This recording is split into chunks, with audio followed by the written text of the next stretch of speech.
Last year, I accidentally became a disability advocate. I had applied to go to Sligo IT. I live in Ballyshannon, and the only way for me to travel up and down to the college was to take a bus. I'm a wheelchair user, so the problem arose that none of the buses on the route were wheelchair accessible. Through investigation, I discovered that this wasn't a one-off, that it was widespread across the nation, especially in rural Ireland. So I started a national campaign to get all routes in the country with accessible buses. I started giving interviews on Highland Radio and Ocean FM. News Talk had Martin Kenny, who came to Ballyshannon and met me, where I was able to raise the issue of the lack of accessible buses. I shared my post on social media, creating a poll to calling on the government and the Department of Transport to allocate accessible buses across the country. Senator John Dolan invited me up to speak on the Community Participation Bill, on the part that included the need for all buses, whether they were public or private, to be accessible for everybody in the country. So I was able to speak about the real need and necessity of being able to get a bus, having the freedom to travel, just like everybody else. I collected over 10,000 signatures.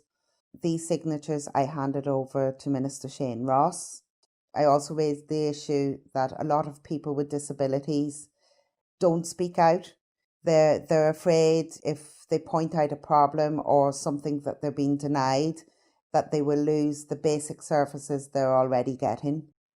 I met with the CEO and management team from Bus Éireann for the launch of the 480 new wheelchair accessible bus, where I was able to advocate for more buses.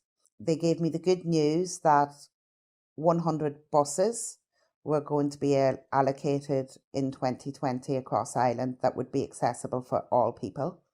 I was in the European Parliament and I was able to advocate on transport, access to education, equality, inclusion, and also raise the issue with them that MEPs in Europe should not be making new laws without holding consultations with people with disabilities beforehand.